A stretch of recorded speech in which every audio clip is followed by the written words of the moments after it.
नमस्कार मित्रों, मैं राममोहन उपाध्याय अपने YouTube चैनल वेदिका उपाध्याय में आपका हार्दिक स्वागत करता हूं। मित्रों, आज की इस वीडियो में हम लोग भारतीय इतिहास एवं संस्कृत से संबंधित महत्वपूर्ण प्रश्नों पर चर्चा करेंगे। सभी प्रश्न आपकी आगामी परीक्षाओं GIC lecturer history, LT grade, social science, government degree assistant professor history सहित सभी परीक्षाओं के लिए काफी महत्वपूर्ण है।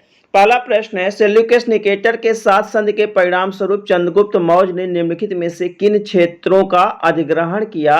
तो इसमें पहला विकल्प है मगध, अंग, कौशल, हेरात। यह गलत है। दूसरा विकल्प है सिंध, गुजरात, बंगाल, काबुल। यह विकल्प भी गलत है। तीसरा विकल्प है उज्जैन, तक्षशिला, पाटलिपुत्र, बल्ख। यह विकल्प भी गलत है।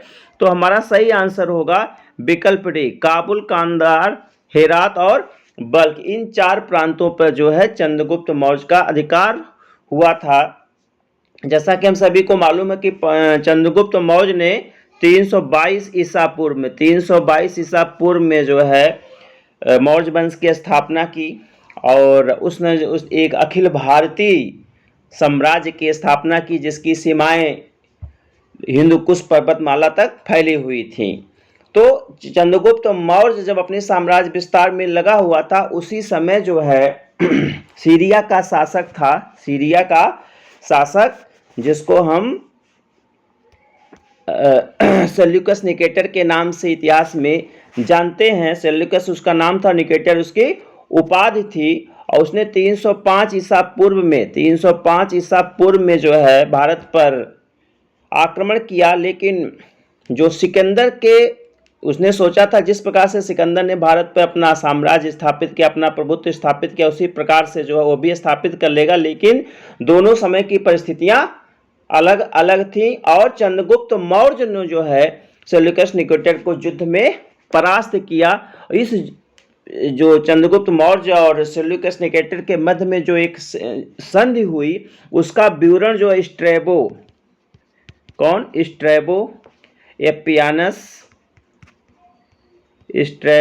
एपियानस, प्लूटार्क, इन सभी यूनानी लेखकों ने उसका विवरण दिया है। और संधि के परिणाम स्वरूप जो है सेल्यूकस निकेटर ने चंद्रगुप्त मौर्य को एरिया मीन्स हो गया आपका हेरात, एरिया,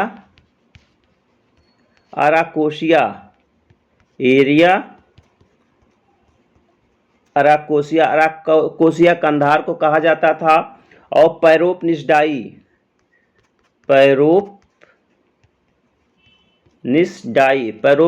का मतलब काबुल और जेड्रोसिया जो कि मकरान तट या बल्ख के नाम से जाना जाता था। इन चार प्रांतों को जो है सेल्यूकस ने चंद्रगुप्त मौर्य को प्रदान किया। साथ ही साथ अपनी पुत्री हेलेना का विवाह भी चंद्रगुप्त मौर्य के साथ कर दिया और चंद्रगुप्त मौर्य ने इसके परिणाम स्वरूप 500 हाथी सेल्यूकस निकेटर को उपहार में दिया। तो विकल्प डी हमारा सही आंसर। हमारा दूसरा प्रश्न है, मित्रों आगे बढ़ने से पूर्व आपसे अनुरोध, आप वीडियो को देखने के पश्चात चैनल को सब्सक्राइब, वीडियो को लाइक एवं शेयर अवश्य करें। साथ ही साथ बेल आइकन भी प्रेस करें जिसके माध्यम से आने वाले वीडियो का नोटिफिकेशन आपको समय से प्राप्त हो जाए। इसके बाद दूसरा प्रश्न हमारा है, निम्नलिखित में से कौन मौर्य जासूसी प्रणाली के तहत तैनात जासूसों की श्रेणियों का सही तरीके से प्रतिनिधित्व करते हैं जिनकी अंतिम विफलता को मौर्य काल के दौरान प्रशासनिक पतन के कारकों में से देखा गया?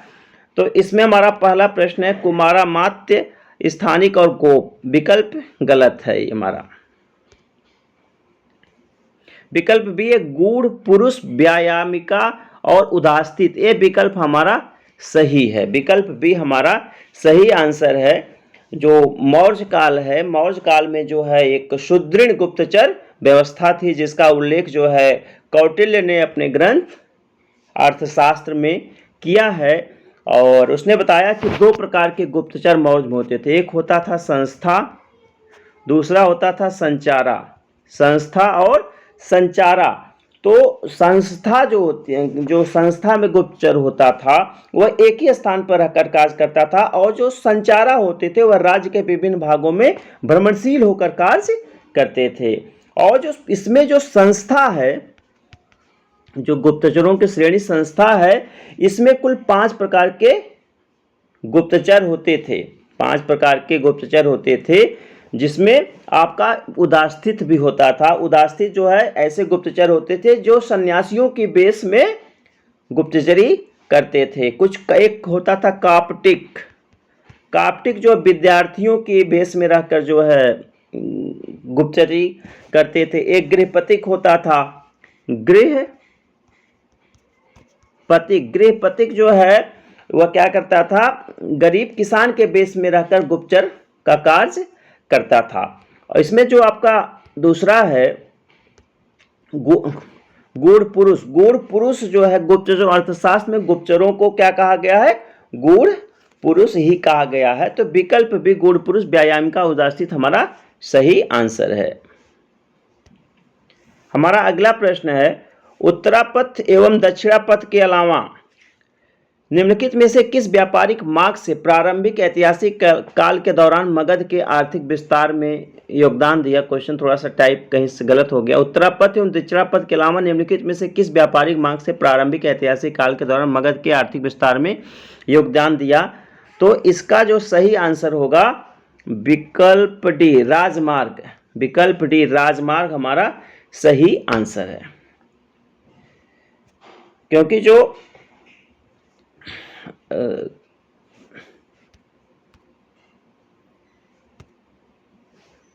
राजमार्ग जो कौटिल्य के अर्थशास्त्र में जो है बताया गया है कि जो जनपद की राजधानी होती थी, तो जनपद की राजधानी से अनेक मार्ग जनपद के विभिन्न भागों में जाते थे और जिनका आर्थिक विस्तार में काफ़ी योगदान था। तो इसको हम राजमार्ग या राष्ट्रपथ के नाम से जानते थे। इसको हम राजमार्ग या राष्ट्रपथ के नाम से जानते थे।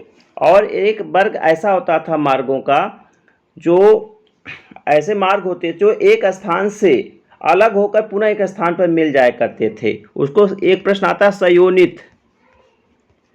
संयोनित मार्ग से हमारा क्या आशय है। तो संयोनित मार्ग जो है मौर्य काल में ऐसे मार्ग होते थे जो एक स्थान से अलग होकर पुनः एक स्थान पर मिल जाते थे। और ये जो हमारा राजमार्ग है, इसका उल्लेख जो है अशोक के लघुमान अभिलेख में भी हुआ। अशोक के लघुमान अभिलेख में भी हुआ है। तो लघुमान अभिलेख में एक राजमार्ग का निर्माण का उल्लेख किया गया है, जिसको कार्यपथ या राजमार्ग के नाम से जाना जाता है। तो विकल्प डी राजमार्ग हमारा सही आंसर है।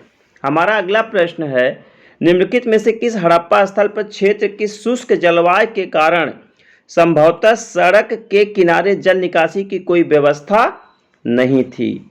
जल नहीं होने के कारण घरों से अपशिष्ट जल बाहर रखे जार में छोड़ा जाता था। तो इसका हमारा सही आंसर है विकल्प बी कालीबंगा। कालीबंगा जो हमारा कालीबंगा है एक हड़प्पन स्थल है जो कि राजस्थान के हनुमानगढ़ जिले में अवस्थित है। और जो कालीबंगा है, यहाँ पे अन्य क्षेत्रों की अपेक्षा जो हड़प्पा सभ्यता के अंश था, जैसे मोहनजोदड़ो है, हड़प्पा है, इनके समान जो है स्पष्ट जल निकासी व्यवस्था जो है नहीं है। सार्वजनिक नालियों की यहाँ सार्वजनिक नाली व्यवस्था का यहाँ पे अभाव दिखाई पड़ता है। यहाँ पे लकड़ी की नाली के भी साक्ष्य प्राप्त हुए। किसके? लकड़ी की नाली के साक्ष्य प्राप्त हुए हैं। तो कालीबंगा में क्या है, गंदे पानी की निकासी के लिए जो है बाहर विशेष प्रकार के गोलाकार गड्ढे बनाए जाते थे और उनमें जो है एक दूसरे पर लगाकर रखा जाता था, जिससे पानी जो है चारों तरफ फैलता नहीं था और ज़मीन उसको सोख जाती थी। तो विकल्प भी हमारा सही आंसर है। नेक्स्ट है, बौद्ध परंपरा के अनुसार कितने दिनों के निरंतर ध्यान के बाद बुद्ध को उर्वेला में बौद्ध वृक्ष के नीचे प्रबोध की प्राप्ति हुई थी। तो कुल 7 सप्ताह में जो है गौतम बुद्ध को प्रबोध की प्राप्ति हुई। तो 7 सप्ताह, तो 7 सप्ताह 7 सत्ते 49 दिन। विकल्प सी हमारा सही आंसर है। महात्मा बुद्ध को ज्ञान कहाँ प्राप्त हुआ था? तो महात्मा बुद्ध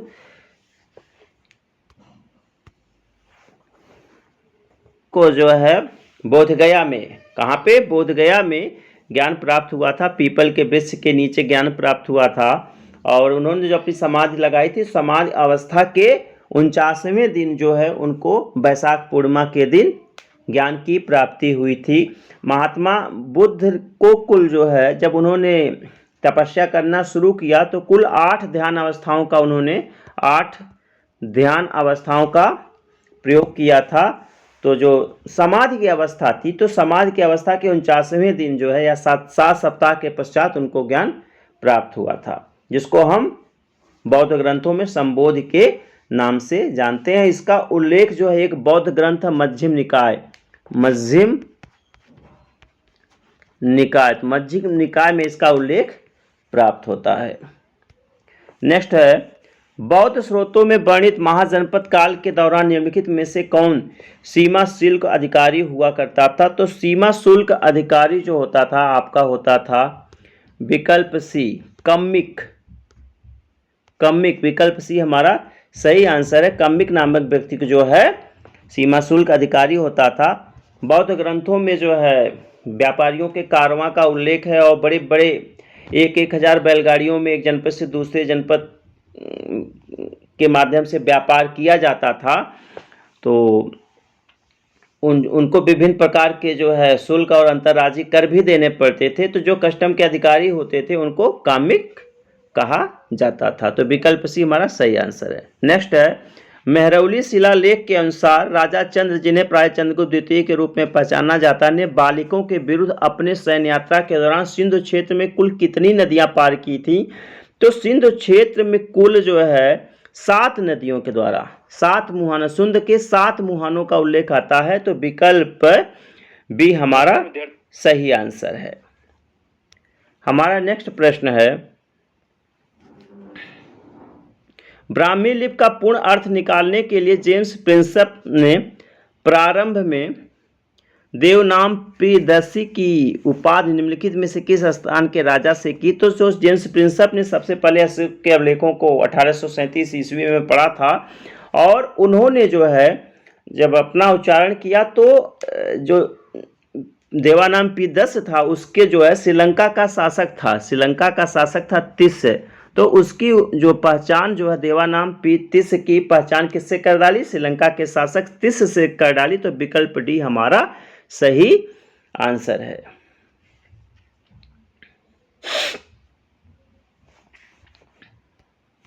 नेक्स्ट प्रश्न है, निम्नलिखित में से किस हड़प्पा स्थल से ईंटों से बने गड्ढों में बड़ी मात्रा में कॉपर ऑक्साइड पाया गया था, जो संभावित धातु कर्म की गतिविधियों का संकेत तो देता है? तो इसका सही आंसर है मोहनजोदड़ो। विकल्प बी हमारा सही आंसर है। मोहनजोदड़ो में जो है एक ऐसा मिला है, गड्ढा मिला है, जिसमें मतलब बताया जाता है कि यहाँ पे कॉपर का कोई बहुत बड़ा उद्योग था, कॉपर उद्योग था। तो कॉपर उद्योग का साक्ष्य जो है मोहनजोदड़ो से प्राप्त होता है, उसमें बड़ी मात्रा में कॉपर ऑक्साइड के जो साक्ष्य प्राप्त हुए हैं।